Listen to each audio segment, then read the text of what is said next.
여러분 안녕하십니까, 김경진입니다. 오늘은 연구개발비에 대해서 좀 배워보겠습니다. 또 연구개발비 하면 굉장히 좀 가슴 아프신 분들이 계시죠.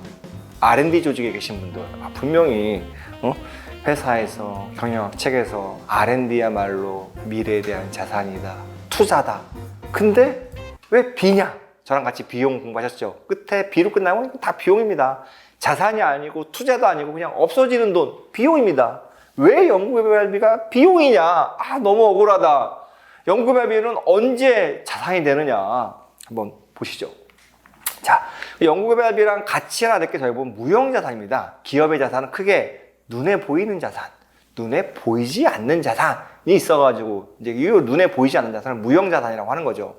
예를 들어 브랜드 가치, 특허권, 고객의 로열티, 이런 것들이 다 무형의 자산이죠. 근데 문제는 눈에 안 보이니까 측정하기가 어려워요. 회계를 공부하는 사람들은 조금 보수적이에요. 분명히 있지만 측정이 안 된다. 그러면 이거는 있다고 보기가 어렵다. 그러니까 있는 거는 인정하는데 내가 장부에는 기록을 못 하겠다. 이런 식으로 많이 나오거든요. 그럼 무형자산이 뭐냐? 물리적 실체가 없으나 식별 가능한 비화폐성 자산. 그러니까 눈에 안 보이지만 화폐가 아닌, 돈이 아닌 그런 자산인 거예요. 근데 눈에 보여. 어떤 거냐? 그래서 예를 들어 보시죠. 인적 자산, 스스로 만들어낸 특허, 스스로 개발한 영어권, 브랜드 가치, 이런 건 무형자산일까요? 당연히 무형자산이죠. 우리 회사에 더 훌륭한 사람이 많아요. 우리 회사에 박사 연구원들 너무 많아요. 우리 회사는 특허를 너무 많이 만들었어요. 세계에서 특허 보유 1위예요. 우리는 영어권이 많아요. 브랜드 가치가 세계 1위예요. 막 다 스스로 만들어낸 거잖아요. 그럼 이것도 자산은 아니냐? 우리가 모든 연구 조직들, 그 다음에 전사 조직들이 합심해서 만들어냈는데 아니다. 이건 자산이 아닙니다. 무형자산이. 왜냐? 저희 자산에 대해서 배웠죠. 과거의 사건, 그쵸? 그 다음에 기업이 통제해야 되고 미래의 경제적 효익. 이 미래의 경제적 효익이라는 거, 이게 좀 어려워요. 왜냐하면 미래의 경제적 효익이라는 건 측정의 문제가 들어가요. 과연 인적 자산은 얼마로 봐야 되냐? 스스로 만들어낸 특허가 얼마냐? 특허 만드는데 등록비가 예를 들어 100만 원 들었다. 그럼 이 특허 100만 원어치냐?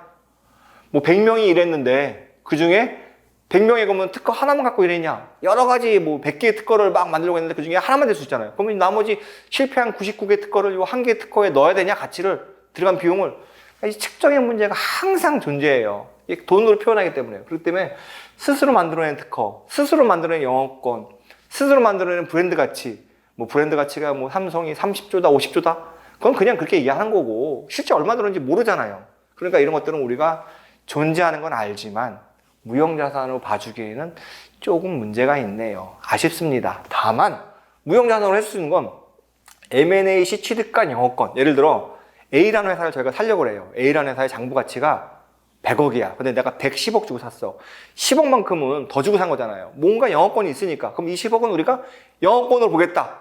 딱 측정이 가능하잖아요. 그럴 때 그다음에 제3자로 구입한 소프트웨어, 직접재산권. 내가 누구한테 특허를 10억 주고 샀다. 벌써 딱 거래가 돼 있잖아요. 측정이 가능하잖아요. 그러니까 10억. 똑같은 특허인데 내가 만들어낸 특허다. 이건 얼마인지 있는 건 알겠지만 미래의 경제의 효율도 알겠지만 도대체 얼마로 측정해야 돼? 난 모르겠다. 그치만 남한테 10억 주고 샀다.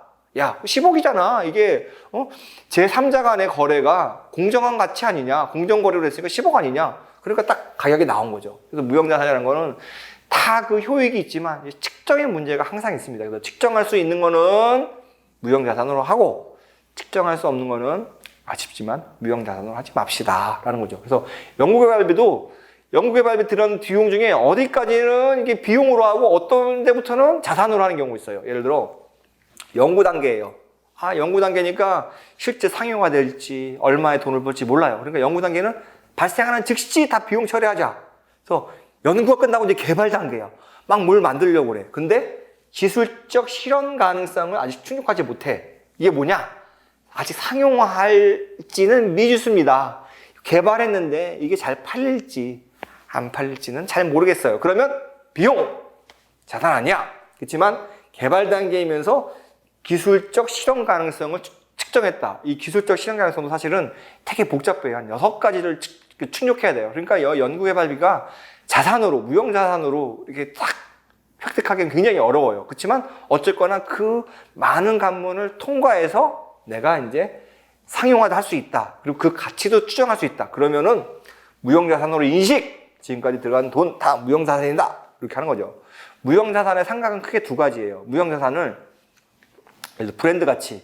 이게 내용 연수가 몇 년인지? 10년, 20년? 몰라요. 예를 들어 브랜드 가치라는 게 우리가 이제 무형자산이 있다고 치면 특허가 있어요. 특허가 예를 들어 기간이 보통 10년이라고 쳐. 그럼 10년 동안 매년 무형자산을 감가상각하겠죠. 왜냐하면 무형자산에 통해서 매일 수익을 발생하니까 수익과 비용을 매칭시켜야겠죠. 그러니까 거기에 대한 무형자산을 감가를 하겠죠. 10년 동안. 근데 무형자산의 내용 연수가 몇 년인지 모르는 거야. 그럴 경우에는 감가상각을 안 하죠. 대신 매년 무형자산이 그만큼의 가치가, 원래 우리가 100원으로 추정했는데 100원이라는 가치가 계속 있는지, 100원보다 떨어졌는지 안 떨어졌는지를 테스트해가지고 떨어졌으면 떨어진 만큼 가치를 까주죠. 그런 이제 상각 테스트를 하는 거죠. 그래서 무형자산은, 자, 여러분들 오늘 무형자산 잠깐 요약한다면, 무형자산은 측정할 수 있어야 돼요. 그 가치를. 그래야지만 무형자산이고, 연구개발비는 개발을 해야 되고, 이 개발을 상용화한 단계까지 갔어야 돼요. 그래야지만 그걸 무형자산 인식하고, 무형자산은 내용연수가 있는 것들은 상각을 하고,